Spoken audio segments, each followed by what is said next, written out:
How you feel about the music they've been dropping? Who? The Clips. I'd rather not comment on that, you heard? Just know I'm gonna do some freestyle, so every beat they put out, you heard? That's So Be It though. That track right there go hard, man. He got a slick way of talking, bro. I will tell you, when it comes to luxury rap and bars and shit like that, like, he knows what he's doing with that shit, you heard? Can't take away nobody's skill set, you heard? But he still can't f with me. Meet me in the booth, I want smoke.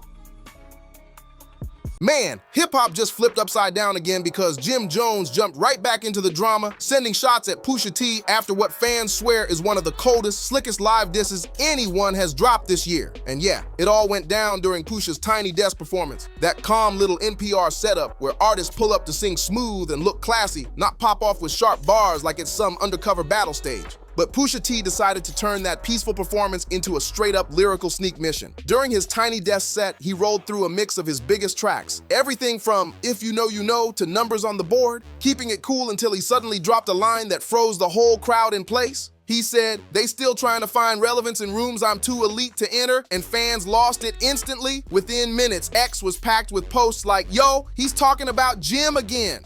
Uncle said, "You must be sick. All you talk about is just getting rich. Choke my neck and ice my bitch. Beat the system with chains and whips." There was like a best MC list or something. Evidently, I made the list, and it was just a lot of different opinions on, like, you know, whether I should be on the list, whether I shouldn't be on the list. Me, out of 50 MCs, I was one of the people being questioned, like, should I be on the list? For me, it was just like, it was a thing of like, everybody can have an opinion, but when you're talking about an MC list, I would expect for at least the opinion to be followed with like, and I belong on it. My mind state on the record was like, okay, well, I'm gonna give you my opinion. The way people connected the dots had the whole timeline buzzing loud. And honestly, it lines up because their tension been brewing for a minute. This isn't fresh beef. This been heating up since Jim poked at Pusha back on The Breakfast Club in 2023, laughing about Billboard's top 50 rappers list. Jim said Pusha T ain't top 50 or nothing, saying he's talented but not pushing no culture, and that comment sent shockwaves straight through rap conversations everywhere. Fast forward, and Pusha never let that disrespect fade away. Not even a little. You gotta remember, Pusha is the type who moves like he's playing chess with a stopwatch, not checkers on the corner. He doesn't jump online ranting or doing loud interviews. He sits back, plots, and drops his answers in bars sharp enough to slice through a whole room. So the moment he stepped on that Tiny Desk stage and slid in those slick lines, fans caught it instantly.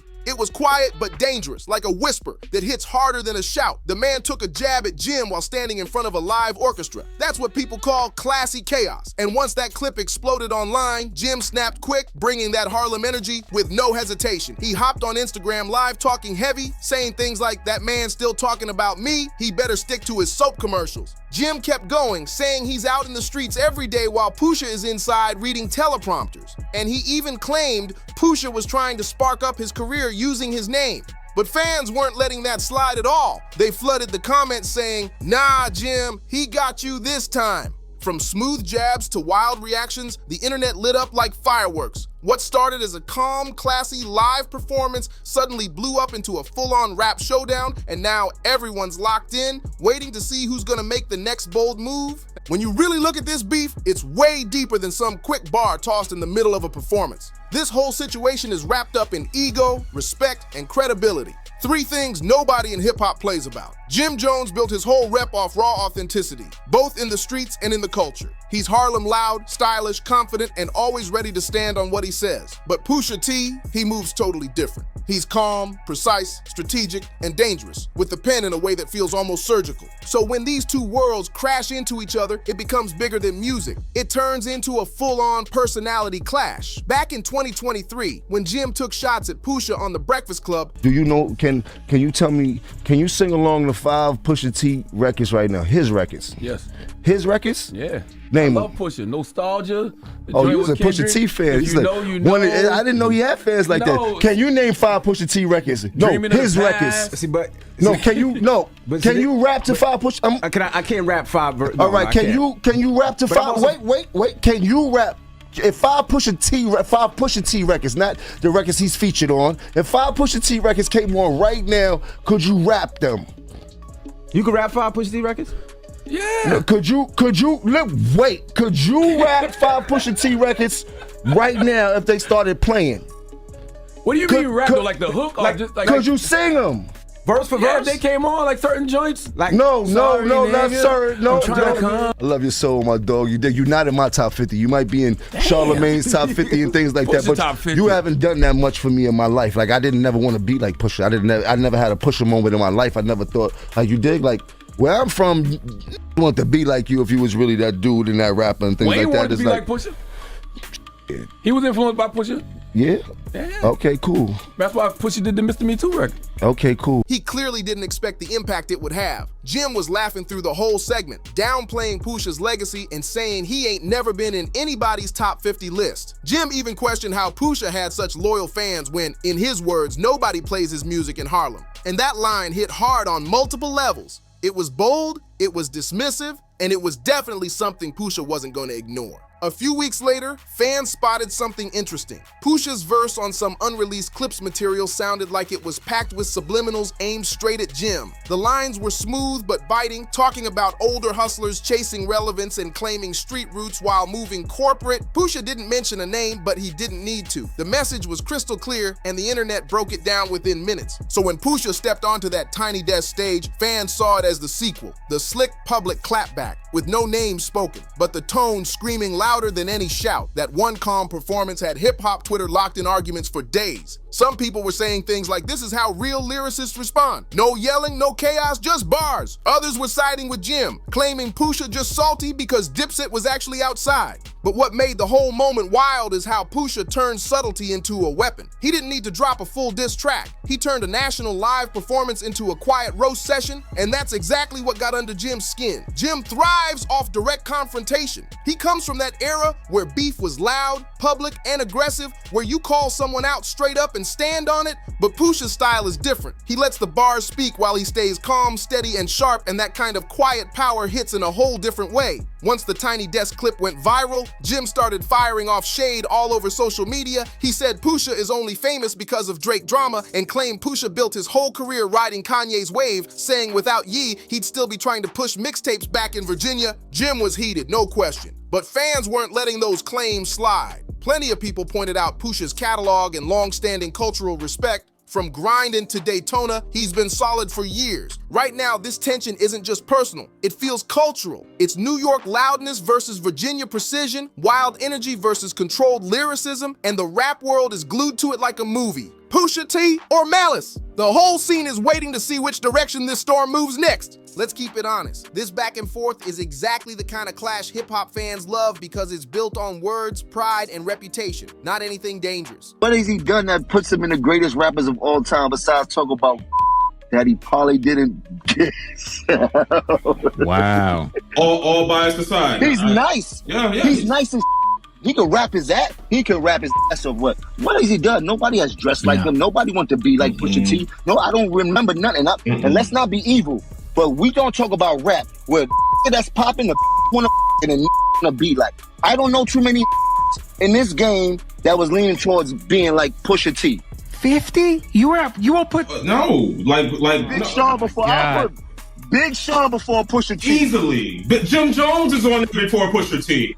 But I'm saying you can put whoever you want ahead of him. You're saying he's not. Cameron before Pusha T. Easily. Bro, you go in these clubs, I don't know no records they play in the club with or Pusha T. They don't play outside. NBA Youngboy before Pusha T. What really has everyone locked in is the fact that Jim Jones keeps doubling down instead of easing up. He refuses to admit Pusha even touched him, even while the whole internet is saying he definitely felt that sting. Jim hopped on his podcast recently and said Pusha has never been a boss, claiming he's been number 2 his whole life. First under his brother, then under Kanye. And Jim said he's self-made. That jab hit headlines instantly, but fans fired right back, reminding Jim that Pusha doesn't move like someone taking orders, he moves like someone who plans every step like chess. The wild part is Jim keeps trying to clown Pusha for being connected to Yeah, even though some of Pusha's biggest moments came from his pen, not from who he stood next to. People weren't letting that point slide at all. And here's where it gets even crazier. Pusha hasn't said one word since all this started heating up again. No posts, no live streams, no tweets, no reactions, nothing at all. That silence is loud because when someone with Pusha's lyrical skill goes quiet, it usually means one of two things. He's gearing up to drop something major, or he already feels like he won without needing to speak. Meanwhile, the whole industry is reacting and the energy is getting real interesting. Rappers are starting to pick sides, but they're doing it in quiet, slick ways. Some New York artists are rocking with Jim, calling his approach real street talk and saying he's keeping that classic energy alive. But a lot of lyricists are standing with Pusha, saying he's playing the long game and moving smarter than everyone else. Even 50 Cent jumped into the conversation with a laughing emoji and the caption, "Push don't gotta yell to hurt feelings," and that one little comment blew everything up even more. Jim, though, is not backing down for a second. He's treating this beef like rocket fuel, teasing new tracks, dropping Pusha's name in interviews, and saying he's ready to go bar for bar if things escalate. But that's a risky move because if Pusha decides to respond head on, it's going to be sharp and calculated. Pusha doesn't do loud freestyles. He builds his responses like precise lyrical strikes. You can feel the tension stacking up again. Fans are watching closely to see if Pusha slides something into a verse, maybe a line on a new CLAPS track, or some low-key subliminal. And knowing how strategic he is, everyone feels like something is coming. Maybe not today, maybe not tomorrow, but when it drops, it's gonna sting. At this point, it's not about who's right or who's wrong. It's about who plays the game with more skill. Pusha T or Malice? They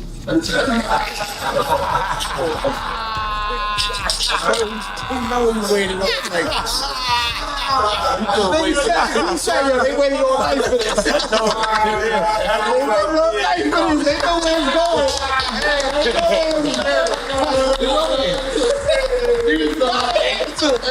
You got answer in the game. It's the game. You're not making one. Jim is loud, bold, and direct, while Pusha is quiet, measured, and sharp. And in hip-hop history, the ones who stay quiet usually hit the hardest. Zooming out, this whole feud is bigger than two rappers talking slick. It's old-school street rap clashing with modern-day strategic lyricism, and the culture is watching every second with full attention. This whole situation is really a clash between two eras of hustle. One built on loud, in-your-face energy, and one built on quiet, calculated moves. Jim Jones represents that classic Harlem grind. Flashy rides, shining chains, fast talk, and undeniable street credibility. To keep it a buck, I'm gonna go with Pusha T, so we're not gonna drink to them, but Okay. shout out to Pusha T, very dope artist. Everybody know he's a monster when it comes to doing music. I can't take nothing away from him. I know everybody's seen everything that was going on recently inside of the media and the internet. I believe it was cool. One time in my life, I got to engage into some verbal warfare and don't have to go beyond that and shit like that. Who knows what he might come up with? He's very crafty and shit like that. Some people react off top. Some people take years to come back. I seen that beef and wait years to try to kill a nigga. You heard? It's not always successful, but this is what I'm trying to say, how people try to line people up. But for the most part, I think it was dope. It was cute. I don't know if he actually took a shot at me, but it was cute. It was pointing in that direction. Right. It made me feel a type of way. I wanted to say this related, but he could always say, you know, Jim, I wasn't talking about you. I mean, and I would be hurt. I would be heartbroken. He comes from that Dipset era where rap beefs were big, loud, and dramatic, almost like a full show. But Pusha T, he's from a colder lane. That Virginia grind, that luxury talk mixed with sharp storytelling and surgical precision. He doesn't argue, he dissects, and that's exactly what makes this beef so entertaining. It's two artists who speak completely different hip-hop languages, trying to outmaneuver each other on the same board. But here's the wild part. Even though Jim keeps trying to make it look like he's winning the battle, fans are already saying Pusha won the war. And why? Because Pusha doesn't need to respond at all. Jim keeps throwing shots, but every time he does, Pusha's name gets bigger, not smaller. Every time Jim mocks him, fans go right back to that Tiny Desk clip and remember how effortlessly Pusha sliced him up without even saying his name. That calm performance hit harder than a whole mixtape diss. And the way things are looking, this feud might shape both their careers in different ways moving forward. For Jim, this beef keeps his name circulating. Controversy brings attention, and attention brings streams. But for Pusha, this is pure validation. Proof he can control the narrative without shouting, without stunts, just straight skill and presence. And let's keep it real. Pusha has been in these situations before. From his legendary clash with Drake to this new tension with Jim, he knows how to create moments that stick around, moments people talk about long after the dust settles. Pusha moves for legacy, not quick hype. Jim's trying to go viral, but Pusha's focused on being timeless, and that difference is exactly what makes this moment so intense. Now the big question is this: does Pusha clap back again, or does he stay silent and let Jim talk himself right into a corner he can't escape? Either way, this drama is nowhere near finished, because one thing everybody knows: when Pusha T feels disrespected, he never forgets. And when he finally chooses to respond, he doesn't miss. Whether it's a verse, a feature, or another calm live performance that hits harder than a diss track, his next move could be explosive. Pusha doesn't waste words. He uses them like precision tools. And right now it feels like Jim might have talked himself straight into a lyrical ambush he can't dodge. So yeah, it's official. The tension is fully back, and the entire rap world is watching every step, because whenever Pusha starts moving in silence, someone's career ends up getting real loud. Make sure you like, comment, share, and subscribe to keep the channel growing. Drop your thoughts below and tell me who you think is really holding the upper hand. See you in the next video.